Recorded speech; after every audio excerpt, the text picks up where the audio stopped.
125.4. Please, we hit our peak too early. We need the peak right now. One more. Right, more. Come on in.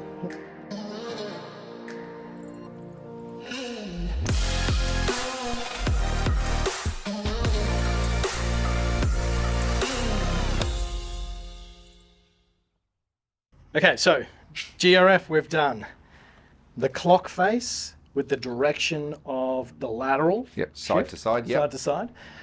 And then we've talked about the medicine ball. So full extension, getting up that hand speed, feel like we're throwing that medicine ball down. I felt a lot more of a compression of my body getting down into it. Yep. The final one, what do we got? Well, to help with that push up, that extension or elevation of that lead side, displacement of that lead side, we're going to work on force underneath the left foot. So we could have the card just as we start this as an understanding. So I've got the card underneath my lead foot. So what I'm trying to get here, early downswing, I want to ramp up the force down and slightly forwards and slightly towards the target.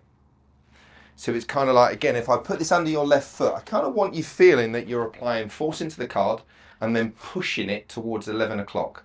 Okay. If I gave you a pair of shoes that were 2 sizes too big, your toes would slide to the front of your lead shoe. Love that. Okay, so this acts as like a slider. We may well, when you're doing this to start with, because we're going to switch this to one of the launch pads, the pool noodles. So then we got a bit more grip in the ground and a bit more friction, but this one has no friction, so it's going to slide. You can actually use a cereal box for this because then it will have the shiny side. Amazon envelopes are not the best for it, so sorry Amazon, but we use cereal box to get a shiny side, and we were trying to get a sliding effect of that foot, so we got the down and forwards aspect and slightly out towards the target. Alrighty. So place that down, so we've got it at clock at 12. So up to the top of the backswing, and then down and forwards. That's it, good. And we might feel that card begin to slide. Boom. Okay.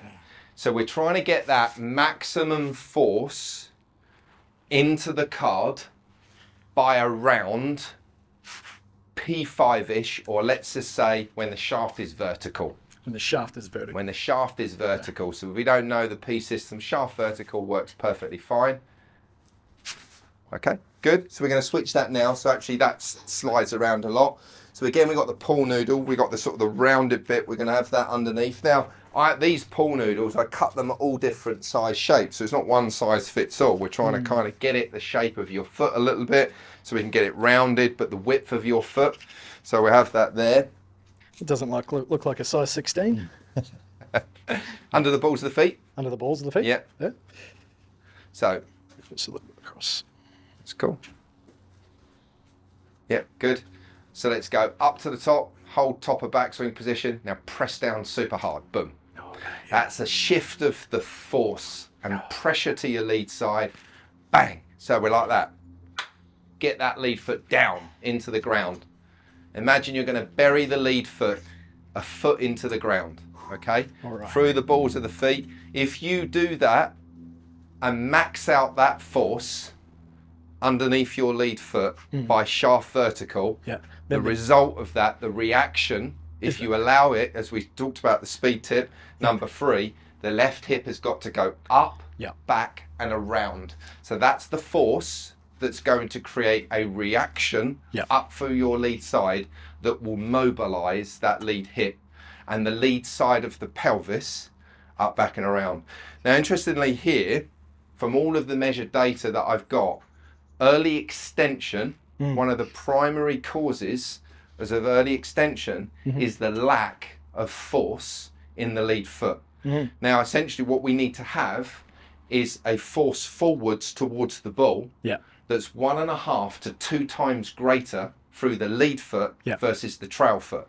Now think about it. If I had a merry-go-round and I had 2 people pushing the merry-go-round, okay, so we've got little Tommy sitting on the merry-go-round, Mummy on the back side, this side, pushing the merry-go-round like that. Daddy on this side, pushing the merry-go-round here. So Daddy's the lead foot. If Daddy stops pushing, Mummy's doing all the force. Mummy's the trail hip. Yeah, exactly. If there's no Daddy, Daddy's the force. Yeah. It's not taking Mummy away. it's actually making daddy create more force to push the lead hip. So we need 1.5 to 2 times more. Yeah. Now, every early extender doesn't create that. I'm yet to meet one out of thousands of swings I've captured of EE, early extension towards the ball, thrust towards the golf ball too early. Yeah. That is because of the lack of that lead foot force. So we go Interesting. down and forward. So up to the top, down and forwards. Oh, okay. And I'm feeling 11 o'clock. 11 o'clock. Yep. Down and forwards. Okay. Let's go.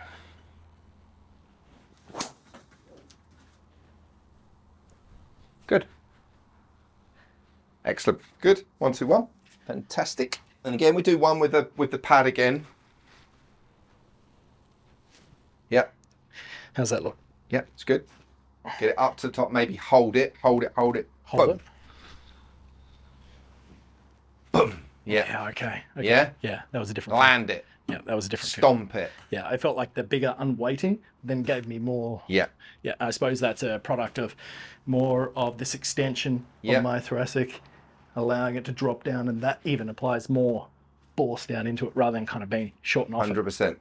100%. Hands higher, bigger turn, more round, more away from the golf ball. Down. All part of what we talked about building up to this being the final tip here of GRF. Yeah. This is now just bang, make that force.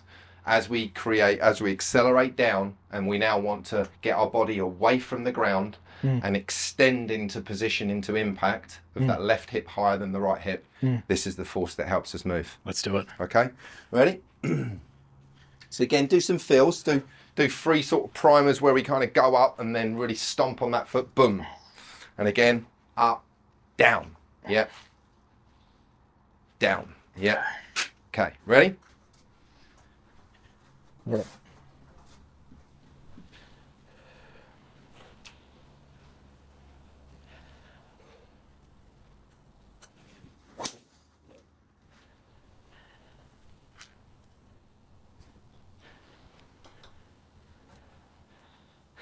Brilliant. 124. 124. I've got more in the tank. You got more in the tank? I got more in So we go all out. all So out. 3 primers now. Yeah. Deep breaths, fast as you can. Okay, let's get the flow into it. Flow. Faster back, faster down, faster up. Go.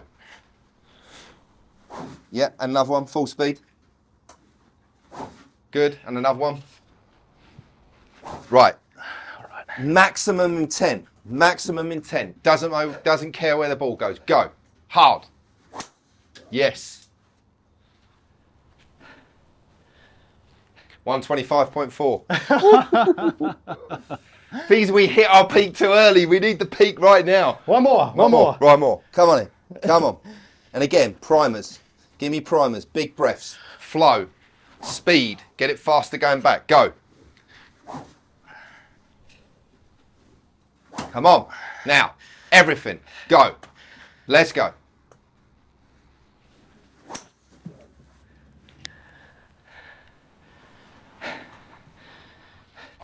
124.7. But look, I would say what we would do, I mean, like we said, the timings of this needs to be a half-hour session, incorporating all of this, blending it in, getting to the fastest point. Okay, we peaked a little early, but the great thing is we're consistently 124. Yeah. We're surprisingly straight. Straighter than it was before, that's for sure. Straighter than it was before. So we're 6 now up, between 6 and 7 higher than where we started, straighter than where we started, more optimal of a delivery, less oblique and across the ball, more centered strike.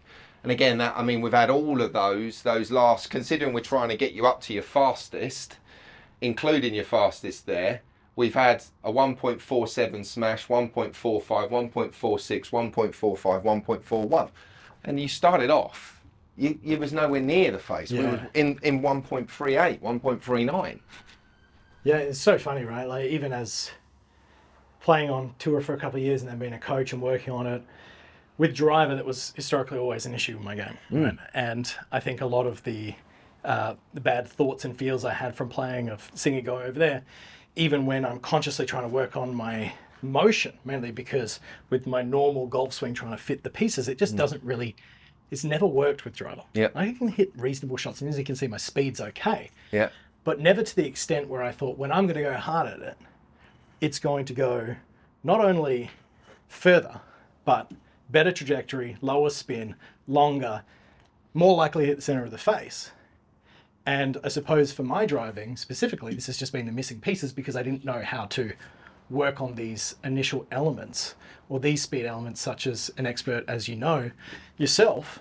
You can identify in a player's swing, doesn't matter what level they're in, and really identify the key elements that they can work on. Amazing technology, mate. That's incredible coaching. Brilliant. And you, as a pupil, perfect. Just applied yourself 100% what you need to, and just so exciting to see increases in speed, more accurate. And look, if you did this as part of the protocol, just curtain, what we said, black curtain in the net, once or twice a week.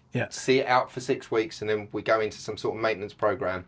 You would get your speeds up. It's about raising the ceiling, the top speed, the party piece. The game speed sits below it. We've got to move that ceiling up. Then game speed will move up. It won't separate itself. Game speed moves up this way.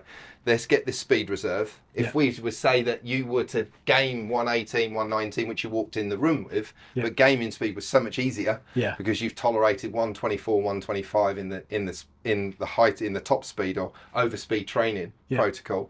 When you then get on a par 5 and you know that, you know what, I actually got to get one. I've got to carry that trap. Then you know you've got it. And you will be able to stand there and prime it. Don't stand. You've just putted the ball out and you're trying to get your heart rate down. Now you get your heart rate up. Get on the tee. Let's have a fight. Let's go. Let's go. Talk to yourself. Prime it. Look at what Bryson does. Do 3 fast swings as a warm up to hitting that golf ball. I'd go 3 full outs. I'd pick the target and pull the trigger. Absolutely brilliant. And then last but not least, I think from a we know this as well, the shift of your pressure, which is COP, center of pressure, is the average location of your vertical forces. The rate that you move it across is much higher. You're 2.7 meters per second, which is, I'd say probably pretty good for a tall player. But the fastest players are over 3 meters. So that kind of shift over to that really left side, again, where we lifted you up and got you going down, you then put more pressure onto the left foot quicker. So your shift of force over and pressure over to that left side was much faster, nearly 50% more. Would you say that for a lot of players, though, working on these initial 2 elements of swinging back to get that tempo, or for me, swinging back faster and then allowing you to extend, naturally your body reacts by then applying that? Definitely. So that's going to have the follow-on effect of working anyway. Definitely. Awesome. 100%. And again, we could probably use that pull noodle and put that under the left foot a little bit just to help you. But then we said the drill, we were springing off that on under the heel a bit. So that comes up, you'll put it down a bit more and apply force to the front of that left foot, that lead foot there as you put it back down onto it. So I think that again, it's one of those things that you would try, you would test it out, see how you're going with it, but you'd certainly, with that lift and drop, that acceleration of the weight down towards the ground and increase the force under your left foot, you'll shift your COP over much, much faster. Incredible stuff.